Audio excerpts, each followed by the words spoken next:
amigos, ¿cómo les va? Bienvenidos a un nuevo episodio de Bosquejos Podcast, un podcast grabado por 4 amigos en el que hablamos sinceramente sobre la vida cristiana y también la vida de iglesia. Últimamente hemos estado charlando mucho acerca de eso y uno de los aspectos más característicos de la vida de iglesia es congregarse. Allí compartimos los medios de gracia entre los hermanos, aunque a veces podemos caer en la rutina o costumbre. Pero, ¿por qué lo hacemos? ¿Por qué nos congregamos? ¿Habla la Biblia acerca de congregarse? ¿Qué significa esto? ¿Es pecado no congregarse? ¿Qué riesgos implican no hacerlo? ¿Qué piensan de la virtualidad? ¿Se puede ser miembro virtual? ¿Está justificado no congregarse? Todas estas preguntas y muchos más vamos a estar contestando con mis amigos Néstor, ¿cómo andás? Muy bien. Con mi amigo Mati también. Hola. Y con mi amigo Santi. ¿Cómo les va? ¿Cómo les va? Vamos todavía. ¿Qué significa congregarse, muchachos? Néstor, ¿te gustaría empezar? Sí, puedo empezar. Bueno, en esta pregunta yo busqué la definición del diccionario y congregar en sí mismo dice es juntar, reunir múltiples cosas o personas en un lugar. Y cuando lo trasladamos a la vida cristiana, congregarse es justamente esto de reunirse con un grupo de personas con un determinado fin. Creo que como cristianos el congregarnos no es un mero juntarnos para pasar un tiempo sencillamente, sino que tiene un propósito, tiene un fin. Y justamente ese fin lo podemos ver desde el inicio de la iglesia en Hechos capítulo 2, cuando se instituye la iglesia como cuerpo de Cristo después de que el Señor ya vino a la tierra, hizo sus discípulos, que ese es un episodio que lo vimos en el episodio anterior, pueden escuchar sobre eso. Pero después de que pasa eso y él compra a su pueblo con su sangre, instituye la cena del Señor, instituye los mandamientos, los sacramentos de la iglesia y da este mandato de empezar a compartir como cuerpo, de empezar a llevar el evangelio, ¿no es cierto? Y a armar este grupo de personas que se reúnen en diferentes lugares. Vemos a los discípulos saliendo y vemos en Hechos la primera iglesia, ¿no? El primer grupo de personas que se reunía con un determinado fin. Sí es. Creo que ese es el punto, es un grupo de personas que somos seguidores de Jesús que tienen un determinado fin. Exacto. Y este fin determinado que tienen claramente es muy importante. Si no tiene sentido por qué lo hacemos. ¿Qué pensás, Néstor? ¿Por qué es tan importante este fin? Bueno, cuando vemos las escrituras vemos que hay demasiadas cosas que el Señor ha dejado en la iglesia como medios de gracia para los creyentes. Hablamos en el episodio anterior justamente del discipulado y es uno de los medios de gracia. Pero también el congregarnos como iglesia o como cuerpo de Cristo es no solamente las bendiciones actuales, sino también para recordarnos quiénes somos y qué esperanza tenemos en Cristo. Yo cuando pienso en esta parte de la importancia de congregarnos, siempre se me viene Efesios a la cabeza porque Efesios nos recuerda muy bien desde dónde Cristo nos saca, quiénes éramos nosotros en una vieja vida. Y después en el capítulo 2 sigue hablando Pablo y le dice a los de Efesios, le dice, porque somos hechuras suyas, creados en Cristo Jesús para hacer buenas obras, las cuales Dios preparó de antemano para que anduviésemos en ellas. O sea, le está recordando a ellos, ustedes son hechuras de Cristo y Él preparó obras buenas para que ustedes las hagan y las preparó de antemano para que anden en ellas. Y esas obras buenas son aquellas que tienen trascendencia eterna. Y las que tienen trascendencia eterna son las obras que podemos hacer para el Señor. Y creo que el congregarnos, una nos anima a eso y la otra nos da un espacio para también poder practicarlo. Pablo le dice a los corintios, le dice, hermanos míos, ustedes estén firmes y constantes, creciendo en la obra del Señor, sabiendo que siempre vuestro trabajo para el Señor no es en vano. Entonces, cuando empezás a ver la importancia del congregarte como algo que tiene trascendencia eterna porque es una institución del Señor. Cuando empezás a ver que no es un club de fútbol al que nos estamos juntando, sino que es una iglesia, es el cuerpo de Cristo, y Pablo los anima a que estén firmes, estén constantes, congregándose, o sea, júntense, sabiendo que el trabajo que ustedes hacen para el Señor no es en vano. Cuando pensamos en la tierra o en la vida y pensamos justamente en esta palabra vanidad, se nos viene Eclesiastés a la cabeza, pensando en Salomón, un tipo que tenía todo, que tuvo mujeres, tuvo dinero, tuvo sabiduría, tuvo riqueza, o sea, tuvo todo lo que una persona quizás mundanamente podría desear, y el tipo termina haciendo la reflexión de que todo era vanidad. Entonces, al fin y al cabo, este mundo lo único que trae es vanidad y sudor y angustias y demás.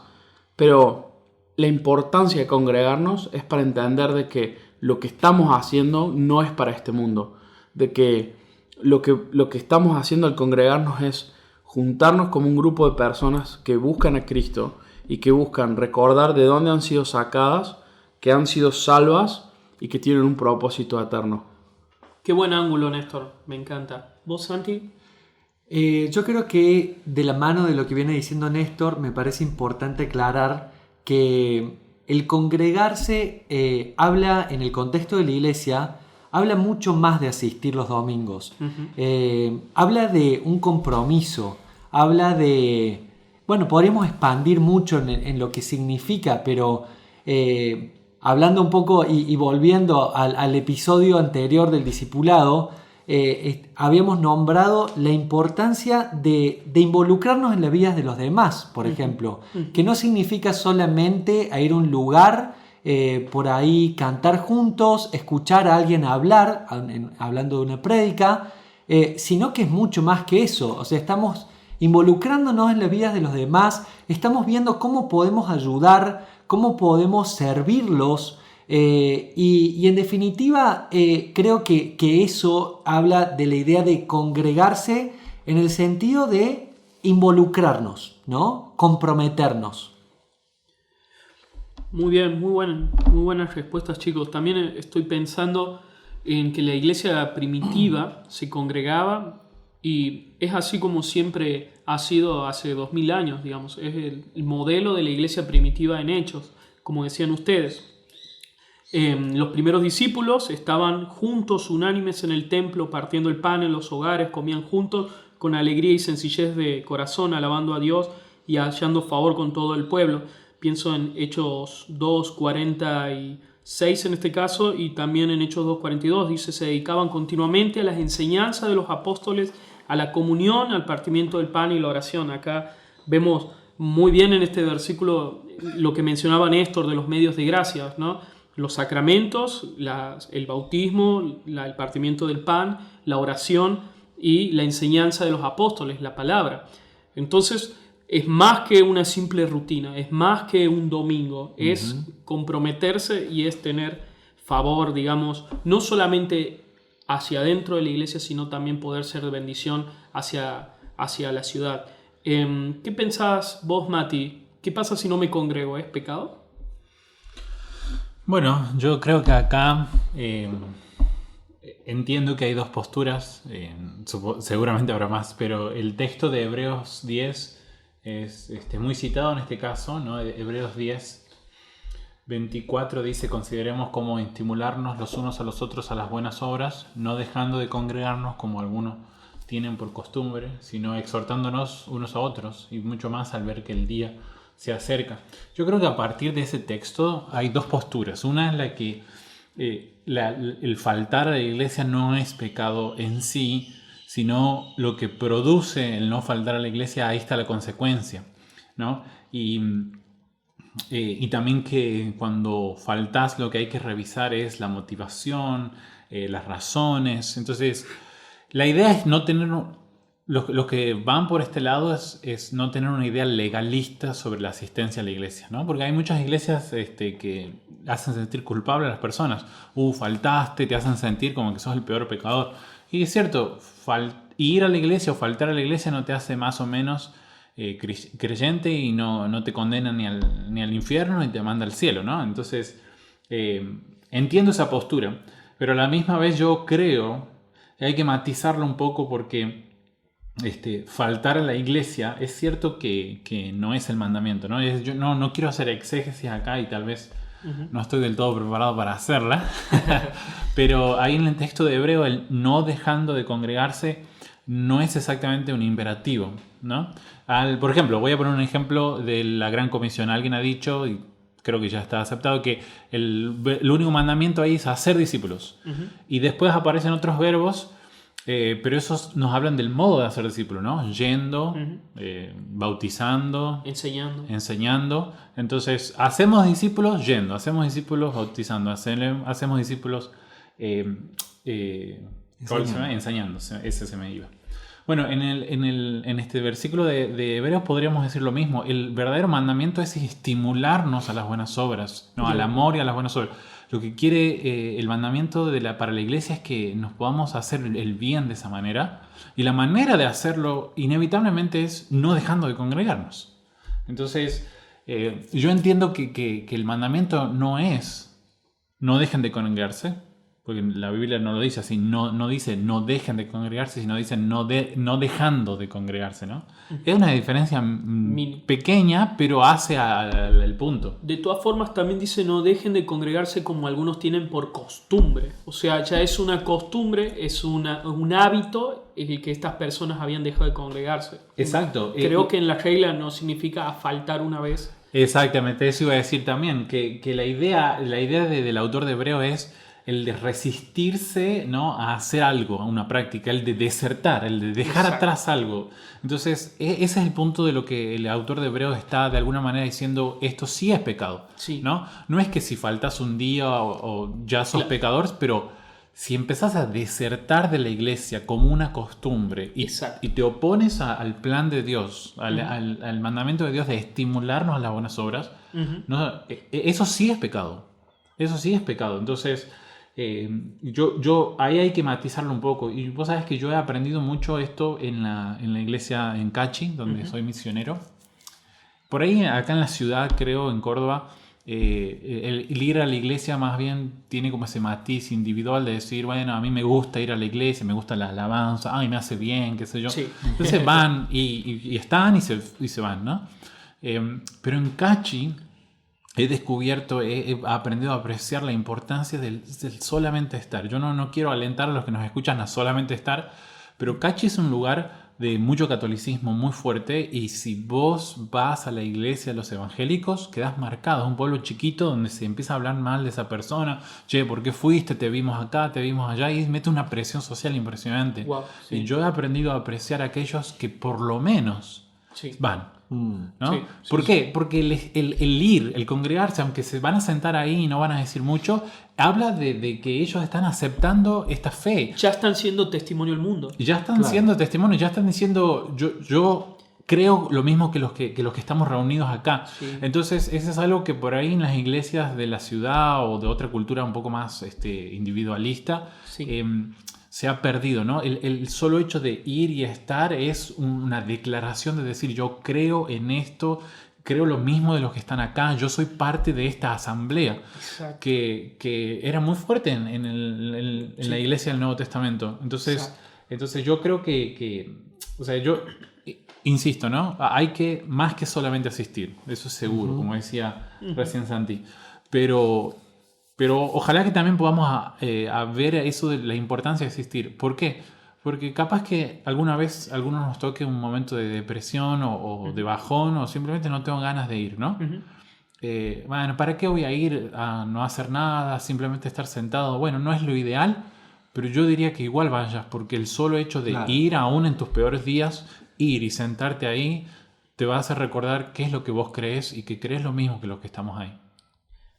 Muchísimas gracias, Mati. Sí, solo para complementar de la mano de lo que venía diciendo Mati, creo que ahí es muy importante que cada uno de los que están pasando por un momento que no se están congregando, que se autoexaminen y que vean cuáles son las razones reales por las cuales no estás congregándote, si sos parte de una iglesia, si sos miembro de una iglesia, y ahí vas a ver la verdadera de lo que está pasando realmente en tu corazón, o si es algo pasajero por alguna razón puntual, o si ya hay algo en tu corazón que por ahí deberías tratar con algún hermano, juntarte y hablar sobre el tema y que salga a la luz por ahí algo que hay en tu corazón y que necesita ser tratado.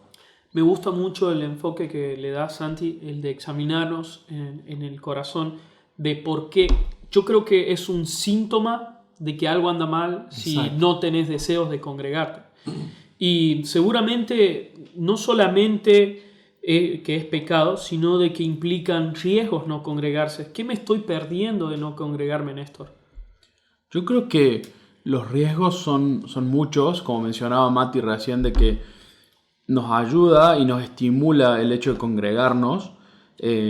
Justamente el texto que cita Mati de considerarnos los unos a los otros para estimularnos al amor, a las buenas obras. Y al final el autor de Hebreos termina diciendo, y tanto más cuando ven que aquel día se acerca. O sea, Sí. de nuevo yo creo que el hecho de congregarte te hace mirar al pasado, te hace mirar al futuro, entonces te sostiene con esperanza. Uh-huh. Y creo que el congregarse, el riesgo es justamente el de perder el foco de por qué estoy haciendo lo que hago, de quién soy. Creo que entra en una cuestión de identidad también, en el que podríamos verlo en diferentes pasajes, pero el tema del riesgo de enfriarme, de poder apartarme, de poder alejarme de la fe, creo que es uno de los riesgos más grandes. Y cuando vemos en general las formas en las que Satanás busca devorarnos, busca atacarnos, busca hacernos caer, siempre es en solitario, siempre es alejándonos. La imagen muy clara de Jesús hablando del buen pastor, ¿no? De las ovejas, el ejemplo que da su vida por la oveja que se ha ido sola, lejos del pastor. Creo que nos da un panorama claro de que hay riesgos el estar lejos del rebaño, ¿no? Somos un rebaño y podemos encontrar esas ilustraciones en diferentes partes de la Biblia. Creo que Salmos podría ser quizás el que primero se nos venga a la cabeza, pero el riesgo es ese, alejarnos al punto en que somos ovejas, somos animales tontos, que nos dejamos caer, nos dejamos ir muy, muy fácilmente. Entonces, el riesgo creo que es ese. ¿Y de qué me estoy perdiendo? Creo que justamente la riqueza de esta pregunta, en el mismo riesgo, te estás perdiendo un montón de cosas. Uno de los pasajes que a mí se me viene a la cabeza acerca de qué te estás perdiendo es Pablo hablándole a Gálatas y les dice: así que entonces, hermanos, hagan el bien a todos según tengan oportunidad, pero especialmente a los de la familia de la fe. Y creo que eso es una de las cosas tan lindas que uno puede perderse, el hecho de estar lejos. Hay amor, hay comprensión, hay estímulo, hay afecto, tantas cosas lindas que uno puede disfrutar, que uno se pierde mucho de no ir. Y lo voy a poner un ejemplo medio vulgar, porque no tiene comparación para mí con un club, pero en este punto creo que puede ser A ver. de mucha ilustración. Cuando pensamos en un club de fútbol, en Argentina es muy, muy fuerte el fútbol. Piénsenlo por ahí, el que nos está escuchando, sea club o socio, sea socio del club que quieran, ¿no? ¿Cierto? Del deporte que les guste. Son socios, pagan la cuota todos los meses, están siendo parte, pero cuando llegan los días de partidos, de los fines de semana, se quedan viéndolo por la tele. Claro. ¿De qué te estás perdiendo? O sea, sos socio de un club del que no estás participando en la vida, no estás yendo los fines de semana, no podés tener esa adrenalina de estar con las personas que están con el mismo fin ahí, saltando y cantando, hinchando por tu equipo. Te estás perdiendo de esa amistad con ese tipo de gente. Si bien, como digo, quiero salvar las distancias de la diferencia, la iglesia no es un club, pero te estás perdiendo de esa emoción juntos, de compartir, de vivir, como decía Mati, cuando vas triste en tus peores días, no sabes quién puede ser de bendición para vos y no sabes cómo puede ser de ánimo para otro que quizás está pasando lo mismo y estuvo luchando con lo mismo en la semana, pero solamente decidieron ir y obedecer en este punto. A su vez, pienso en nuestra situación actual, que para los que no saben, somos padres de nenas, en este caso los 4, y estamos en una etapa que son chiquitas y por ahí creo que es común en nuestras esposas por ahí y en nosotros mismos que por ahí estamos en la iglesia un domingo y por ahí, porque tenemos que atender a nuestros hijos, no podemos prestar mucha atención a la prédica y por ahí puede surgir bueno, si voy a ir y voy a estar cuidando a mi hijo en la iglesia, ¿para qué voy? Claro, no tiene sentido. Pero en realidad hemos visto a lo largo de este año de vida de nuestra bebé que por ahí vas y sí es cierto, por ahí no escuchaste bien la prédica, hubieron muchas distracciones en el medio, pero quizás al último hablaste con un hermano, simplemente le diste un abrazo o te comentaron algo y el hecho también de simplemente ser ejemplo para los otros hermanos que todavía no tienen hijos, decir, che, miren, están renegando con su hijo, pero vienen igual, están participando, no dejan de congregarse. Creo que ese ejemplo también es muy importante. Y otra cosa que quisiera agregar también es que si no tenemos el deseo de congregarnos, creo que también es muy importante hacernos la pregunta, difícil pero muy importante, es, ¿realmente conocemos al Señor? ¿Realmente somos cristianos? Porque creo que viene de la mano, es intrínseco a un cristiano el querer juntarse con otros hermanos, el querer estar juntos, el querer pasar tiempo. Y qué mejor hacerlo en el contexto de la iglesia. Entonces, por ahí es duro decirlo, pero creo que es muy importante, si no tenés deseos, examinate, hermano, y fíjate si realmente conoces al Señor. Sí, con lo que venías diciendo, Santi, pienso en el concepto de adoración corporativa, en el que todos en ese momento estamos juntos como un cuerpo y todo ministra nuestras vidas. Mi adoración, mi canto, si podemos hablar del tema, por ejemplo, de la alabanza, mi canto está ministrando a mi hermano de al lado. Estamos todos juntos como cuerpo haciendo una declaración al mundo de que este es el reino del Señor y esto es, como dice el dicho, un pedacito de cielo en la tierra, puede decir. Es como vamos a estar juntos el día de mañana, eso me da esperanza, lo que decía Néstor. Y también pienso en que hay hermanos que tienen una mentalidad un tanto consumista de la iglesia. ¿Qué puedo ir yo a recibir en la iglesia? ¿No? ¿Qué puedo ir a...? Y tengo esta actitud de... En eso quería hacer la diferencia entre el ejemplo que puse recién con el fútbol, ¿no? Exacto. Un club de fútbol o un club social uno va a consumir, en la iglesia no. Exacto. Y en el club de fútbol yo critico a los jugadores porque se la pasan mal, critico a un técnico... Y puedo tener la misma mentalidad tranquilamente a veces cuando nos congregamos. No me gustó la alabanza, la decoración estuvo mal, el mensaje estuvo largo y ese tipo de cosas. Cuando en realidad el énfasis del autor de Hebreos es en estimularnos a las buenas obras y al amor. Yo voy a la iglesia, yo me congrego con mis hermanos porque somos un cuerpo y porque yo soy un órgano de ese cuerpo que tengo algo para dar que mi hermano necesita. Tal cual. Yo voy a dar. Yo voy a... De hecho, la mentalidad de algunos puritanos era a tal punto prepararse para el día del Señor, para juntarnos como congregación, que se podría decir que el domingo es un conjunto de cómo yo me he ido preparando en la semana para ir a estar con mis hermanos en ese momento y ministrarle a mi hermano, digamos, ¿no? Pero hace un rato también Néstor mencionaba de que hoy en día también, así como en el fútbol existe la virtualidad, que puedo ver algo por tele, también hay el nuevo concepto de virtualidad. ¿Vos qué pensás, Mati?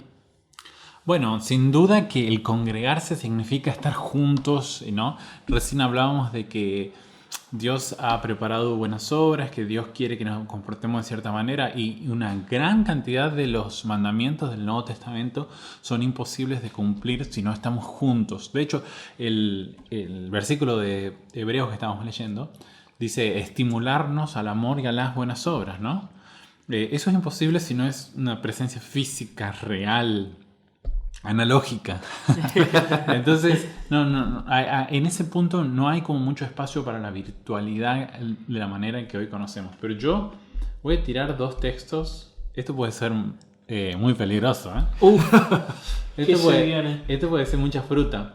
Pero escuchen estos textos. El primero está en 1 Corintios capítulo 5. Dice: ¿no? Cuando Pablo aborda un pecado muy fuerte que hay ahí, ¿no? Dice, en efecto se oye entre ustedes una inmoralidad tal como no existe ni siquiera entre los gentiles, le dice, ¿no? Al extremo que alguien tiene la mujer de su padre, ¿no? Terrible. Uh-huh. Y ustedes se han vuelto arrogantes y en lugar de haberse entristecido para que el que entre ustedes ha cometido esta acción fuera expulsado en medio de ustedes. Y fíjate lo que dice ahora.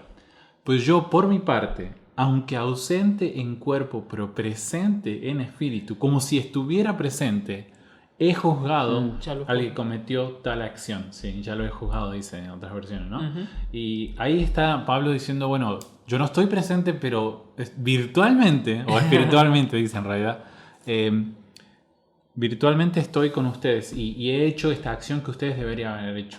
Después fíjate un ejemplo más positivo en en Colosenses capítulo 2, dice, porque quiero que sepan que gran lucha tengo por ustedes y por los que están en la Odisea y por todos los que no me han visto en persona, no han visto mi rostro, ¿no? Uh-huh. Espero que con esto sean alentados en sus corazones y unidos en amor, alcancen las riquezas que proceden de una plena seguridad de comprensión, resultando en un verdadero conocimiento del misterio de Dios, que es Cristo, en quien están escondidos todos los tesoros, la sabiduría y el conocimiento. Uh-huh. Versículo 4. Esto lo digo para que nadie los engañe con razonamientos persuasivos. Y el 5, escucha de nuevo. Porque aunque estoy ausente en el cuerpo, sin embargo, estoy con ustedes en espíritu, regocijándome al ver su buena disciplina. Y es loco que diga al ver, porque él no está ni estuvo nunca. Le contaron. Sí, regocijándome al ver su buena disciplina y la estabilidad de la fe de ustedes en Cristo. Entonces ahí tenés dos ejemplos, uno negativo por así decirlo porque es un juicio que se emite, y otro más positivo porque es de alentarlos, pero de Pablo no estando en el lugar diciendo no estoy presente pero estoy en espíritu. Entonces yo creo que sí hay que reconocer que hay una dimensión de la iglesia, de la comunión que es espiritual, uh-huh. ¿no? El misionero se siente sostenido por las oraciones de la iglesia que lo envió a pesar de la distancia y puede sentir que su iglesia está con él ahí, ¿me entendés? Uh-huh. Lo mismo un enfermo cuando recibe un mensaje, cuando es el día de reunión, él puede pensar en la iglesia y sentir que sus hermanos están con él. Hay una realidad, digamos, espiritual, hay una presencia virtual que es posible. Lo que pasa es que es excepcional, es una hermosa realidad excepcional uh-huh. que nosotros en nuestra actualidad, por la facilidad de las conexiones y del video y lo que sea, hemos abusado de esa posibilidad, hemos abusado de algo tan bonito como decir estoy con vos en espíritu, en oración, ¿no? Y yo creo que ese por ahí más o menos viene. Creo que también, yendo a lo que decía Mauro con respecto a la alabanza, si estás considerando o te estás congregando virtualmente, te estás perdiendo una parte hermosa que es escuchar a los hermanos cantar. Así es lo que decía Mauro, o sea, cómo nos ministramos unos a otros escuchando a los hermanos cantar las verdades bíblicas que estamos cantando, o sea, estamos cantando la palabra de Dios uh-huh. y eso nos ministra.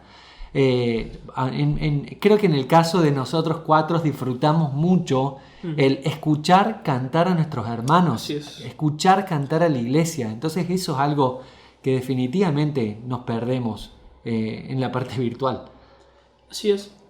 También estoy pensando en algunos aspectos, por ejemplo, los sacramentos. ¿Cómo podés tomar la cena del Señor a la distancia? Yo conozco gente o iglesias que lo han hecho de forma virtual, cada uno se autoservía la cena del Señor, todo por un grupo de Zoom, por ejemplo. No estoy seguro de esa práctica porque justamente se lo hacía en un contexto de congregarse físicamente. Pienso en un bautismo, ¿alguien puede autobautizarse estando a la distancia? No, claramente la iglesia te tiene que... Un hermano es el que te bautiza. Inclusive en la cena del Señor, cuando leemos los pasajes acerca de la cena del Señor, habla de estar unánimes, partiendo el pan juntos. Exacto. Cuando estás solo, lo podés hacer a lo sumo con tu esposa o con algún amigo si estás en tu casa, uh-huh. pero no estás la iglesia reunida partiendo el pan, pensando en, bueno, somos iglesia porque uh-huh. hemos sido comprados y porque ahora tenemos una esperanza. Recordemos que el partimiento del pan y la copa nos sirve como un recordatorio, pero también como esperanza, de nuevo, es siempre mirando al pasado, mirando al futuro. Estando solo, pienso que en la pandemia fue un caso excepcional. Exacto. Pero más allá de eso, lo pienso desde mi punto de vista, yo creo que sería muy difícil hasta concentrarme realmente en lo que estoy haciendo sin caer en una ritualidad, haciéndolo por una pantalla. Si yo lo preparara de antemano, pongo una pantalla y veo todas las personas que están ahí virtual, es muy fácil estar desconectado de lo que en realidad está pasando, porque vos tenés una pantalla de 15 pulgadas, un mejor televisor de 50 pulgadas, quien lo tenga. Sí. Pero alrededor de eso tenés como Distracción. muchísimas pulgadas de distracción Sí. para pensar y ver otra cosa. Entonces podés estar totalmente desconectado estando entre comillas conectado. Además, en un contexto de discipulado, yo pienso que de forma virtual vos le mostrás a las personas la mejor parte de vos. Es como las redes sociales, ¿viste? Nadie tiene una foto fea de uno en Instagram. Siempre mostramos las cosas, lo que nosotros queremos, ¿no? Las cosas lindas. Eso se torna un poco más difícil cuando en la presencialidad un hermano viene, te confronta, te hace las preguntas difíciles que no quieres que te hagan, ¿no? Y por último, muchachos, para terminar este episodio, ¿está justificado no congregarse? ¿Ha habido algún tiempo en que estuvieron sin hacerlo, sin congregarse? ¿Y por qué? ¿Qué pensás, Santi? Sí, en nuestro caso, como ya había contado antes, con mi esposa nos mudamos a otro país y hubo un tiempo que estuvimos buscando iglesia. Entonces no éramos parte de una congregación, simplemente visitábamos congregaciones para ver con cuál nos quedábamos y cuál se acercaba más a lo que nosotros estábamos buscando. Y bueno, fue un periodo que incluso hasta pensamos en volver a nuestro país en un momento porque todavía no teníamos definido a la iglesia a la que íbamos a ir. Así de importante creo que es el tema, ¿no? Y otro caso que se me ocurre que puede ser es cuando por ahí tenemos que salir de una iglesia por la razón, por ejemplo, de que nos damos cuenta que no es una iglesia sana, ya sea por la doctrina o por diversos motivos. Y bueno, y en el periodo que estamos buscando una nueva iglesia puede ser que haya un periodo que no estemos congregándonos, pero definitivamente esos periodos no pueden ser largos.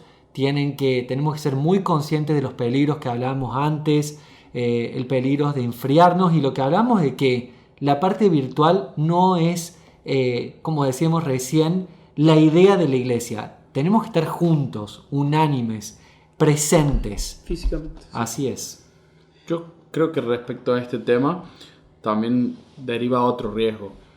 Muchas veces he escuchado de personas que por ahí no están en una zona media aislada, quizás donde no tienen muchas iglesias, y a la iglesia a la que iban no les gusta porque no es de la línea que ellos creen, o diferentes excusas que puede haber, algunas reales y otras quizás hasta impuestas solo por la persona porque no están cómodos y demás. Y ahí se deriva el riesgo de ser consumistas de la iglesia. Es decir, yo no voy a la iglesia porque no estoy de acuerdo con la doctrina que profesan. No cumple mis expectativas. No cumple mis expectativas, o inclusive hasta podés espiritualizarlo en una cuestión doctrinal, donde la iglesia no necesariamente deja de ser sana, no necesariamente deja de ser bíblica, sencillamente tiene un aspecto dentro de alguna doctrina en la que chocas. Creo que en esos casos no está justificado no congregarse. Creo que hay dos opciones ahí: o te mudás a otro lado donde haya una iglesia acorde a lo que vos crees y donde te sientas cómodo, o empezás a congregarte en algunas de las que hay, que pueda ser la bíblica, la más bíblica, la sana, aunque en algunas cosas choques, porque si no justamente está este riesgo de todo lo que hablamos antes y el riesgo del consumismo. Estás buscando una iglesia que satisfaga todas tus necesidades y estén totalmente de acuerdo con todos los puntos en los que vos estás pensando. Entonces, creo que el justificar no congregarse tampoco justifica el hecho de que estés en un lugar en donde no haya una iglesia que sea acorde a lo que vos estás esperando. O te mudás o te congregás en otra. Y creo que hay otro momento en el que está justificado y puede ser problemas de salud o periodos en el que hay una enfermedad. Claro. Hemos tenido casos en nuestra iglesia de personas enfermas o ancianos que ya se les complica ir. Claro. Y para ellos es una bendición que los puedan visitar, que puedan hacer un grupo. Esto que hablaba Mati, ¿no? De esta virtualidad rara, pero a la vez esta parte especial en esa justificación de no congregarse. Pienso que la diferencia está entre lo que vos planteás, Néstor, y lo que Santi dice. En que Santi, ellos sí buscaban congregarse, sí querían congregarse, pero tenían que elegir iglesia, estaban buscando. Lo bueno es la búsqueda, el anhelar congregarse, el querer hacerlo. Y no es que simplemente por razones equivocadas yo no quiero congregarme por esto o aquello. Y algo que rescato de ese proceso, porque me acuerdo que ustedes nos estuvieron contando muy de cerca todas esas semanas que estaban así, y es que ustedes iban a la iglesia, Sí. buscaban y realmente en un momento evaluaron, decir, che, no estamos consiguiendo algo acá, no vamos. Sí, O sea, creo que es fundamental el tema que así de importante es la decisión en tu vida de dónde vas a vivir. Porque no podés vivir en un lugar donde sabes que no te puedes congregar. Ajá. Bueno, amigos, muchas gracias. Estos últimos episodios de la tercera temporada los hemos estado grabando en un espacio de 2 años. Ha sido difícil para nosotros. Disculpen la ausencia en este tiempo. Y de ahora en más vamos a grabar una nueva temporada. Este 6º episodio es el último de la tercera.